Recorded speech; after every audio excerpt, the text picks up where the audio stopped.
और अब खबर मध्य प्रदेश से, जहां पर सरकार समान नागरिक संहिता विधेयक लाने की तैयारी कर रही है। उत्तराखंड के बाद एमपी दूसरा बीजेपी शासित राज्य होगा जहां पर ये बड़ा कदम उठाया जाएगा। हालांकि यूसीसी की सुगबुगाहट से ही अब देखिए इलाके में किस तरह से मुसलमान भड़के नजर आ रहे हैं और यूसीसी के खिलाफ नारेबाजी कर रहे हैं। इनका कहना है कि ये किसी भी कीमत पर मध्य प्रदेश में समान नागरिक संहिता लागू नहीं होने देंगे। नहीं, यूसीसी क्यों मानेंगे आप? किसी कीमत पे नहीं, बिल किसी कीमत पे नहीं मानेंगे। विरोध करेंगे, विरोध करेंगे, यूसीसी नहीं आनेंगे, रोड पे उतरेंगे इसके लिए, चाहे हमारी जाने चले जाए। क्या कर लेंगे? सड़कों पे उतरेंगे, आंदोलन करेंगे। नहीं मानेंगे। हालांकि सीएम मोहन यादव ने बताया कि सरकार की कोशिश है कि इस विधेयक को इसी सत्र में पास कराया जाए। मुझे गर्व है कि इस महीने के आखिरी तक ये हमारा ड्राफ्ट तैयार होगा और अगले महीने इस पे हम कानून बना देंगे।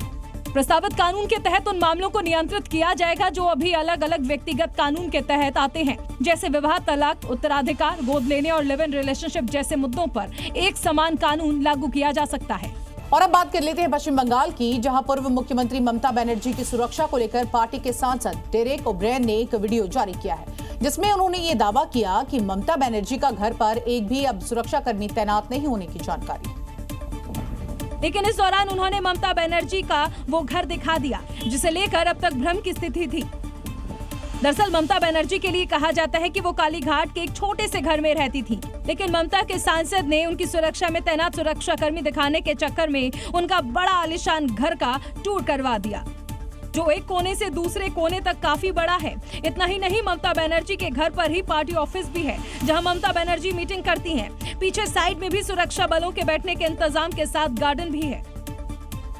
यानी आगे से दिखने वाला छोटा सा घर अंदर से आलीशान है। दरअसल सियासी गलियारों में खबरें थी कि ममता बनर्जी का घर बेहद ही छोटा है और वो मुख्यमंत्री रहने के बावजूद छप्पर वाले घर में रहती थी। लेकिन अब उन्हीं के सांसद ने सुरक्षा व्यवस्था दिखाने के चक्कर में पोल खोल दी है।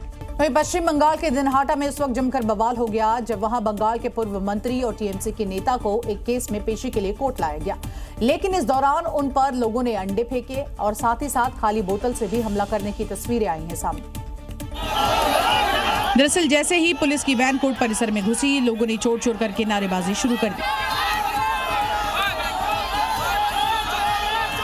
वहीं पुलिस पूरी सुरक्षा के बीच वैन को कोर्ट के गेट तक लेकर आई ताकि टीएमसी के नेता को लोगों के गुस्से का सामना नहीं करना पड़े, लेकिन बावजूद इसके लोगों ने यहां अंडा फेंका। इस दौरान जैसे ही टीएमसी के नेता कोर्ट से बाहर निकले, हेलमेट पहनने के बावजूद लोगों ने टीएमसी के नेता पर अंडे फेंके।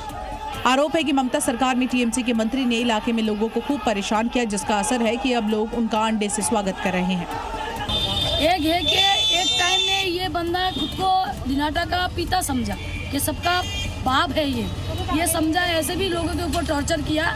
शिवेंदु सरकार के आने के बाद से ही अब लोगों के विरोध का तरीका बदल गया है। लोग अंडे फेंक कर अपना गुस्सा दिखा रहे हैं।